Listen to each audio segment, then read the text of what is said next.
ಕರ್ತನಲ್ಲಿ ಪ್ರೀತಿಯುಳ್ಳ ದೇವಜನರೇ, ನಮ್ಮ ಕರ್ತನಾದ ಯೇಸು ಕ್ರಿಸ್ತನ ಮಧುರ ನಾಮದಲ್ಲಿ ನಾವು ನಿಮ್ಮನ್ನು ವಂದಿಸ್ತಾ ಈ ನೂತನ ತಿಂಗಳಿನಲ್ಲಿ ಅಂದರೆ ಅಕ್ಟೋಬರ್ ತಿಂಗಳಿನಲ್ಲಿ ನಾವು ಧ್ಯಾನಿಸಲಿಕ್ಕಿರುವಂಥ ವಿಷಯ ಗುಣಪಡಿಸುವ ವಾಕ್ಯಗಳು.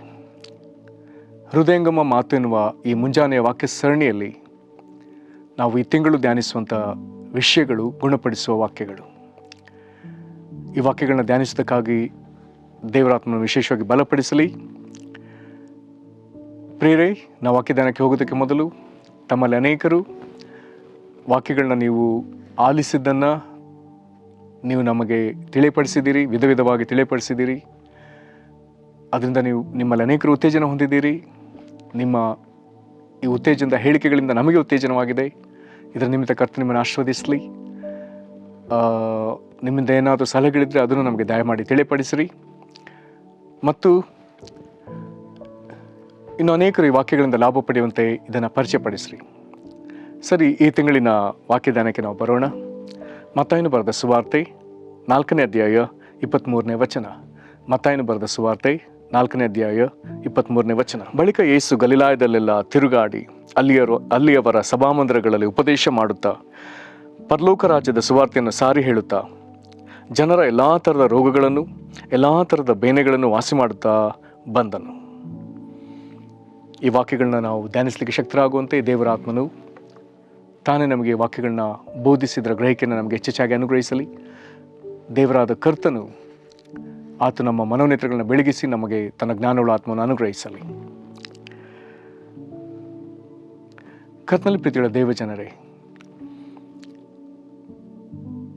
ಈ ದಿನ ಪ್ರಪಂಚವನ್ನು ಕಾಡ್ತಿರುವಂಥ ಒಂದು ದೊಡ್ಡ ಸಮಸ್ಯೆ ನಾನಾ ವಿಧವಾದ ರೋಗಗಳು, ಅಥವಾ ಹೆಚ್ಚು ಕಡಿಮೆ ಪ್ರತಿ ಮನೆಯನ್ನು ಕಾಡ್ತಿರುವಂಥ ಒಂದು ವಿಷಯ ರೋಗಗಳು. ಪ್ರತಿ ಮನುಷ್ಯ ಒಂದಲ್ಲ ಒಂದು ವಿಧದಲ್ಲಿ ಅನೇಕ ವಿಧವಾದ ದೈಹಿಕ ಬಾಧೆಯಿಂದ ನರಳುತ್ತಿದ್ದಾರೆ. ದೈಹಿಕ ಬಾಧೆ ಅಥವಾ ಮಾನಸಿಕ ಬಾಧೆ. ಆದರೆ ದೇವರಿಗೆ ಸ್ತೋತ್ರ, ದೇವರು ತನ್ನ ಮಹಾ ಕನಿಕರದಿಂದ ನಮ್ಮನ್ನು ಗುಣಪಡಿಸುವನು. ಆತನು ತಾನೇ ಹೇಳಿಕೊಂಡಿದ್ದಾನೆ, ಆತನು ಆರೋಗ್ಯದಾಯಕನೆಂಬುದಾಗಿ. ಯೆಹೋವ ರಾಫ, ಆತ ನಮಗೆ ಆರೋಗ್ಯದಾಯಕ, ಆರೋಗ್ಯವನ್ನು ಕೊಡುವ ಆತನು. ಹಾಗಾದರೆ ಈ ಲೋಕದಲ್ಲಿ ಮನುಷ್ಯನಿಗೆ ನಾನಾ ರೋಗಗಳು ದಾಳಿ ಮಾಡುವಾಗ, ನಾನಾ ಬಾಧೆಗಳಿಂದ ನಾವು ಕಂಗೆಡುವಾಗ, ನಮಗೇನಾದರೂ ನಿರೀಕ್ಷೆ ಇದೆಯೋ ಎಂಬುದಾಗಿ ಯೋಚಿಸುವಾಗ, ಒಂದು ವೇಳೆ ಎಲ್ಲ ನಿರೀಕ್ಷೆಯನ್ನು ಕಳಕೊಂಡ್ರೂ ಏಕೈಕ ನಿರೀಕ್ಷೆ ನಮಗಿದೆ. ಅದು ದೇವಾದಿ ದೇವನು, ನಮ್ಮನ್ನು ಉಂಟು ಮಾಡಿದ ನಮ್ಮ ಕರ್ತನು. ಆತನು ತಾನೇ ಭೂಮಿಗೆ ಮನುಷ್ಯನಾಗಿ ಬಂದಾಗ, ಯೇಸು ಎಂಬ ಹೆಸರಿನಲ್ಲಿ ಆತನು ಕಾಣಿಸಿಕೊಂಡಾಗ, ರಕ್ಷಕನಾಗಿ ನಮಗೆ ಕಾಣಿಸಿಕೊಂಡಾಗ, ದೇವರು ಮನುಷ್ಯನ ಸೃಷ್ಟಿಯಲ್ಲಿ ಯಾವುದನ್ನು ಅನುಮತಿಸಲಿಲ್ಲವೋ ಅವುಗಳನ್ನು ಮನುಷ್ಯರ ಜೀವಿತದಲ್ಲಿ ಕಾಣುವಾಗ, ಅವುಗಳಿಂದ ಅವರನ್ನು ಬಿಡುಗಡೆ ಮಾಡಿ ಅವುಗಳಿಂದ ಅವ್ರನ್ನ ಪಾರು ಮಾಡುವುದಕ್ಕೆ ಆತನೆಷ್ಟೋ ಪ್ರಯಾಸಪಟ್ಟ. ಆತನು ಮನುಷ್ಯರೊಳಗಿಂದ ಪಾಪ ತೆಗೆದು ಹಾಕಿದ್ದಾನೆ, ರೋಗ ತೆಗೆದು ಹಾಕಿದ್ದಾನೆ, ಶಾಪಗಳನ್ನ ತೆಗೆದು ಹಾಕಿದ್ದಾನೆ, ದೆವ್ವಗಳನ್ನು ತೆಗೆದು ಹಾಕಿದ್ದಾನೆ, ಮರಣವನ್ನು ತೆಗೆದು ಹಾಕಿದ್ದಾನೆ, ಶರೀರದ ನಾನಾ ದೌರ್ಬಲ್ಯಗಳನ್ನ ಆತನು ತೆಗೆದು ಹಾಕಿದ್ದಾನೆ. ಹಾಗಾದರೆ ಯಾವುದು ದೇವರ ಚಿತ್ತವಿಲ್ಲವೋ ಅದೆಲ್ಲವನ್ನ ಆತನು ತೆಗೆದು ಹಾಕಿದ್ದಾನೆ. ಹಾಗಾದರೆ ಈಗ ನಾವು ಓದಿದ ವಾಕ್ಯದ ಪ್ರಕಾರ ಜನರ ಎಲ್ಲ ಥರದ ರೋಗಗಳನ್ನು, ಎಲ್ಲ ಥರದ ಬೇನೆಗಳನ್ನು ವಾಸಿ ಮಾಡುತ್ತಾ ಬಂದನು. ಯೇಸು ಕ್ರಿಸ್ತನು ಆತನು ಸಭಾಮಂದಿರಗಳಲ್ಲಿ ಉಪದೇಶ ಮಾಡುತ್ತಾ ಮತ್ತು ಪರಲೋಕ ರಾಜ್ಯದ ಸುವಾರ್ತೆಯನ್ನು ಸಾರುತ್ತಾ ಆತನೆಲ್ಲ ಕಡೆ ಸಂಚರಿಸಿದ್ದಾನೆ. ದೇವರಿಗೆ ಸ್ತೋತ್ರ, ಆತನು ಸಂಚರಿಸಿದ್ದಾನೆ. ಇದನ್ನು ಪೇತ್ರನು ಕೊರ್ನೇಲಿನ ಮನೆಯಲ್ಲಿ ಹೇಳುವಾಗ, ಸೈತಾನದಿಂದ ಬಾಧಿಸಲ್ಪಡುವವರೆಲ್ಲರನ್ನ ಗುಣ ಮಾಡುತ್ತಾ ಸಂಚರಿಸ್ತಾನೆ ಎಂಬುದಾಗಿ ಬರ್ತದೆ. ಮನುಷ್ಯನ ಜೀವಿತದಲ್ಲಿ ಒಂದೊಂದು ಬಾಧೆಗಳನ್ನ ಆತನು ಬಿಡಿಸುವಾಗ ಅಪೊಸ್ತಲರ ಕೃತ್ಯ 10:38 ಅದನ್ನು ಸೈತಾನನ ಬಾಧೆ ಎಂಬುದಾಗಿ ಬರ್ತದೆ. ಹಾಗಾದ್ರಲ್ಲಿ ರೋಗಗಳನ್ನ, ಬೇನೆಗಳನ್ನ ಆತನು ವಾಸಿ ಮಾಡ್ತಾ ಬಂದನೆಂಬುದಾಗಿ ಹೇಳಿದ್ರೆ, ಈ ಸೈತಾನನ ಬಾಧೆಯಿಂದ ಆತನು ಬಿಡುಗಡೆ ಮಾಡಿದ್ದಾನೆ. ಇಂದಿಗೂ ಆತನು ಬಿಡುಗಡೆ ಮಾಡ್ತಿದ್ದಾನೆ. ದಿನದಿಂದ ದಿನಕ್ಕೆ ಲಕ್ಷಗಟ್ಟಲೆ ಉದಾಹರಣೆಗಳು ನಮಗೆ ಕೇಳಿಸಿಕೊಳ್ಳುವುದಕ್ಕೆ ಎಲ್ಲ ಕಡೆಯಿಂದ ನಮಗೆ ಸಿಗ್ತದೆ. ಯೇಸು ಹೀಗೆ ಎಲ್ಲ ಕಡೆಗೆ ಸಂಚರಿಸ್ತಾ ಹೋದನೋ ಹಾಗೆ ಈ ದಿನದಲ್ಲಿ ಅನೇಕ ಸೇವಕರು ದೇವರಾತ್ಮನ ಪ್ರೇರಣೆಯಿಂದ ಅನೇಕ ಕಡೆ ಸಂಚರಿಸ್ತಿದ್ದಾರೆ. ಕೆಲವು ವರ್ಷಗಳ ಹಿಂದೆ ವಿಶ್ವವಾಣಿ ಸಂಸ್ಥೆಯವರ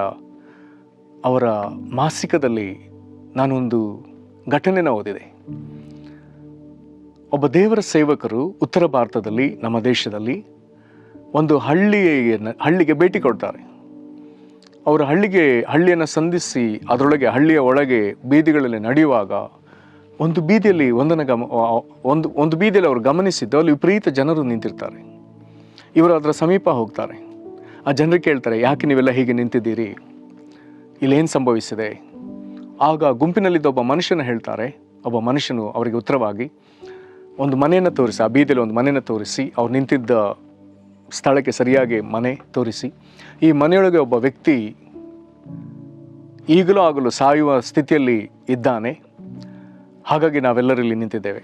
ಅದರ ಅರ್ಥ, ಒಂದು ವೇಳೆ ಆ ಒಳಗೆ ಅಸ್ವಸ್ಥನಾಗಿ ಮಲಗಿರುವ ಮನುಷ್ಯನು, ಆತನು ಹಸುನೀಗಿದ್ರೆ, ತೀರಿ ಹೋದರೆ ಮುಂದೆ ಏನೇನು ಮಾಡಬೇಕೋ ಅದನ್ನು ಮಾಡುವುದಕ್ಕಾಗಿ ಅವರೆಲ್ಲರೂ ಜಮಾಯಿಸಿದ್ದಾರೆ. ಆಗ ಈ ವ್ಯಕ್ತಿ ಅಲ್ಲಿ ಕೆಲವು ಪ್ರಮುಖರಲ್ಲಿ ಅಪ್ಪಣೆ ತಗೊಂಡು, ನಾನು ಹೋಗಿ ರೋಗಿಯನ್ನು ನೋಡ್ಬೋದಾ ಎಂಬುದಾಗಿ ಅಪ್ಪಣೆ ತಗೊಂಡು ಒಳಗೆ ಹೋಗ್ತಾರೆ. ಒಳಗೆ ಹೋದರೆ ತೀರಾ ಗಂಭೀರ ಸ್ಥಿತಿಯಲ್ಲಿರುವ ಮನುಷ್ಯ, ಸುಮ್ಮನೆ ಉಸಿರು ಬಡಿದುಕೊಳ್ತಿರುವಂಥ ಮನುಷ್ಯ, ಅನೇಕ ದಿವಸ ರೋಗದಲ್ಲಿ ಹಾಸಿಗೆಯಲ್ಲಿ ಬಿದ್ದು ಆತನ ಎಲುಬಿಗೆ ಚರ್ಮ ಅಂಟಿದೆ ಹೊರತು ತೀರಾ ಬಡಕಲಾಗಿರುವಂಥ ಒಬ್ಬ ಮನುಷ್ಯ, ಆಗಲೂ ಸಾಯುತ್ತಾನೋ ಎಂಬಂತೆ ಅವನ ಉಸಿರು ಕೊನೆಯದಾಗಿ ಬಡಕೊಳ್ತಿದೆ. ಅವನನ್ನು ನೋಡಿದ ಈ ದೇವರ ಸೇವಕರಿಗೆ ಅವರ ಹೃದಯದಲ್ಲಿ ಅವರು ಮನಮರುಗ್ತಾರೆ. ಆಗ ಮನೆಯವರ ಬಳಿ ಹೇಳ್ತಾರೆ, ನಾನು ಪ್ರಾರ್ಥಿಸ್ಬೋದು. ಅಲ್ಲಿಯ ಜನಕ್ಕೆ ಆ ದುಃಖದಲ್ಲಿ ಏನೂ ಗೊತ್ತಾಗಲಿಲ್ಲ. ಅವ್ರು ಪ್ರಾರ್ಥಿಸ್ಬೋದು ಎಂಬುದಾಗಿ ಹೇಳಿದಾಗ ಆಯ್ತು ಎಂಬುದಾಗಿ ಹೇಳಿದರು.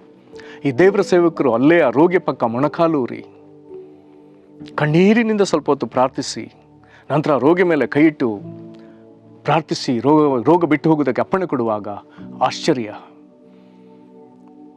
ಅವರನ್ನು ಎಷ್ಟೋ ದಿನಗಳವರೆಗೆ ಕಾಡಿದ ರೋಗ ಈ ದೇವರ ಸೇವಕರ ಅಪ್ಪಣೆ ಕೊಡುತ್ತಿದ್ದ ಹಾಗೆ ಅವನ್ನ ಬಿಟ್ಟು ಹೋಯಿತು.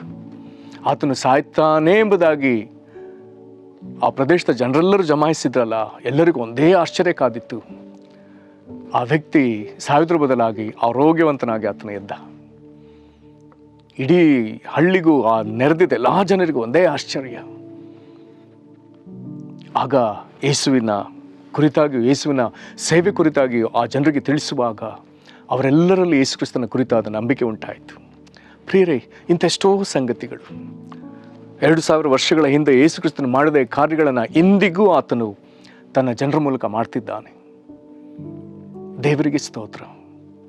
ಕರ್ತನಲ್ಲಿ ಪ್ರೀತಿಯುಳ್ಳ ದೇವಜನರೇ, ಒಂದು ವೇಳೆ ಈ ವಾಕ್ಯ ಕೇಳಿಸ್ಕೊಳ್ತಿರುವಂಥ ನಿಮ್ಮಲ್ಲಿ ಯಾರಾದರೂ, ಅಥವಾ ನಿಮ್ಮ ಆಪ್ತರಲ್ಲಿ ಯಾರಾದರೂ, ಅಥವಾ ನಿಮ್ಮ ಮನೆಯಲ್ಲಿ ಯಾರಾದರೂ ತೀರಾ ಅಸ್ವಸ್ಥರಾಗಿದ್ದರೆ ಕಂಗೆಡುವುದು ಬೇಡ.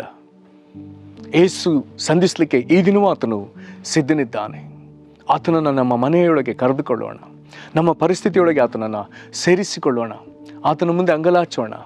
ಸ್ವಾಮಿ, ಆ ದಿನ ನೀನು ಹೋಗಿ ಎಲ್ಲ ಊರುಗಳಲ್ಲಿ, ಹಳ್ಳಿಗಳಲ್ಲಿ ನೀನು ತಿರುಗಾಡುತ್ತಾ ಎಲ್ಲ ಥರದ ರೋಗಗಳನ್ನ, ಎಲ್ಲ ಥರದ ಬೇನೆಗಳನ್ನ ಗುಣ ಮಾಡಿದಂತೆ, ಈಗಲೂ ದೇವರ ಸೇವಕರ ಮೂಲಕ ಅನೇಕರನ್ನು ಸಂಧಿಸಿ ಗುಣ ಮಾಡ್ತಿರುವಂತೆ ಇದರ ನಮ್ಮನ್ನು ನೀನು ಸಂಧಿಸು. ಕರ್ತನು ನಿಮ್ಮನ್ನು ಕನಿಕರಿಸಿ, ನಿಮಗೆ ಇರುವಂಥ ಬಾಧೆಗಳಿಂದಲೂ ಮರಣದ ಭಯದಿಂದಲೂ ದೇವರು ನಿಮ್ಮನ್ನು ತಪ್ಪಿಸಲಿ. ಆತನು ಬಿಡುಗಡೆ ಮಾಡುವ ದೇವರು, ಆತ ನಿಶ್ಚಯವಾಗಿ ಸ್ವಸ್ಥತೆಯನ್ನು ಕೊಡುವ ದೇವರು. ನಿಮಗೂ ಆತನು ಅದ್ಭುತವನ್ನು ತೋರ್ಪಡಿಸಲಿ. ಆತನ ಜೀವವುಳ್ಳ ದೇವರು ನಿಮಗೆ ಅದ್ಭುತವನ್ನು ಮಾಡಲಿ. ಪ್ರಾರ್ಥನೆ ಮಾಡೋಣ. ಮಹಾಕೃಪೆಯುಳ್ಳ ಪರಲೋಕ ತಂದೆಯೇ, ಈ ಅದ್ಭುತವಾದ ವಾಕ್ಯಕ್ಕಾಗಿ ಸ್ತೋತ್ರ ಸಲ್ಲಿಸ್ತೇವೆ. ಈ ಜೀವವುಳ್ಳ ವಾಕ್ಯಕ್ಕಾಗಿ ಸ್ತೋತ್ರ ಸಲ್ಲಿಸ್ತೇವೆ. ಜೀವವುಳ್ಳ ದೇವರೇ, ನಾವು ನಿನ್ನ ಸ್ತುತಿಸ್ತೇವೆ. ಸತ್ತು ಜೀವಿತನಾಗಿದ್ದ ಯೇಸುವೆ, ನಾವು ನಿನ್ನ ಸ್ತುತಿಸ್ತೇವೆ. ಪುನರುತ್ಥಾನ ಹೊಂದಿದ ಯೇಸುವೆ, ನಿನ್ನ ಪುನರುತ್ಥಾನದ ಕಾರ್ಯವನ್ನು, ಪುನರುತ್ಥಾನದ ಶಕ್ತಿನ ಈ ದಿನವೂ ನೀನು ಪ್ರಕಟಿಸುತ್ತಿರುವಲ್ಲಿ ಅಪ್ಪ ತಂದೆಯೇ, ಈ ಸಮಯದಲ್ಲಿ ನಾವು ಪ್ರಾರ್ಥಿಸ್ತೇವೆ. ಈ ವಾಕ್ಯವನ್ನು ಕೇಳುತ್ತಾ ನಮ್ಮ ಆಪ್ತರಲ್ಲಿ ಇಂಥವರು ಗುಣವಾಗಬೇಕು, ನಮ್ಮ ಕುಟುಂಬದಲ್ಲಿ ಇಂಥವರು ಗುಣವಾಗಬೇಕು, ಅಥವಾ ನಮ್ಮ ಪಕ್ಕದ ಮನೆಯಲ್ಲಿ ಇಂಥವರು ಗುಣವಾಗಬೇಕು, ಅಥವಾ ಅಸ್ವಸ್ಥತೆಯಲ್ಲಿ ಬಿದ್ದವರೇ, ಎಸಪ್ಪ ನಾನು ಗುಣವಾಗಬೇಕೆಂಬುದಾಗಿ ನಿನ್ನ ಮುಂದೆ ಕಣ್ಣೀರಿನಿಂದ ಅಂಗಲಾಚುತ್ತಿರುವಲ್ಲಿ ಕರ್ತನಾದ ಯೇಸುವೆ, ಇಲ್ಲಿ ರೋಗಿಗಳ ಮೇಲೆ ಹರಿದು ಬಂದ ನಿನ್ನ ಅದೇ ಕನಿಕರ ಈಗೋ ಈ ಜನರನ್ನು ಸ್ಪರ್ಶಿಸಲಿ. ನಿನ್ನ ಪ್ರಸನ್ನತೆ ಅವರ ಸಮೀಪಕ್ಕೆ ಬಾರಲಿ. ನಿನ್ನ ಹಸ್ತಸ್ಪರ್ಶ ಅವರಿಗುಂಟಾಗಲಿ. ನಮಗಾಗಿ ಮೊಳೆಗಳಿಂದ ಜಡಿಸಿಕೊಂಡ ಗಾಯಗೊಂಡ ಕೈಗಳನ್ನು ಈ ಪ್ರಿಯರ ಮೇಲೆ ಚಾಚಿ ಗುಣಪಡಿಸು ಸ್ವಾಮಿ. ಸೈತಾನದ ಬಡುತ್ತಿರುವವರೆಲ್ಲರನ್ನ ಗುಣಪಡಿಸ್ತಾ ಸಂಚರಿಸಿದ ಯೇಸುವೆ, ಈ ದಿನ ಇವರನ್ನ ಸೈತಾನನ ಬಾಧೆಗಳಿಂದ ದಯಮಾಡಿ ಬಿಡುಗಡೆ ಮಾಡು. ಸ್ವಸ್ಥತೆ ಬರಲಿ. ಮರಣದ ಭಯ ಬಿಟ್ಟು ಹೋಗಲಿ, ರೋಗದ ಭಯಗಳು, ರೋಗದ ಆಲೋಚನೆಗಳು ಇವ್ರನ್ನ ಬಿಟ್ಟು ಹೋಗಲಿ, ಎಲ್ಲ ಅಪನಂಬಿಕೆ ಬಿಟ್ಟು ಹೋಗಲಿ. ದಯಮಾಡಿ ನಿನ್ನ ಸ್ವಸ್ಥತೆ ಇವ್ರಿಗುಂಟಾಗಲಿ. ನಿನ್ನ ಜನರು ಸ್ವಾಮಿ ಸ್ವಸ್ಥತೆಯನ್ನು ಹೊಂದಿಕೊಂಡು ನಿನ್ನನ್ನು ಸ್ತುತಿಸಲಿ. ಇದರಿಂದ ನಿನಗೆ ಎಷ್ಟೋ ಕೀರ್ತಿ ಉಂಟಾಗಲಿ. ಹಾಗೆ ನೀನು ಮಾಡುವುದಕ್ಕಾಗಿ ಸ್ತೋತ್ರ. ಯೇಸು ಕ್ರಿಸ್ತನ ಹೆಸರಿನಲ್ಲಿ ಬೇಡಿದ್ದೇವೆ ನಮ್ಮ ತಂದೆಗೆ, ಆಮೇನ್. ಕರ್ತನು ನಿಮ್ಮನ್ನು ಆಶೀರ್ವದಿಸಲಿ. ವಂದನೆಗಳು.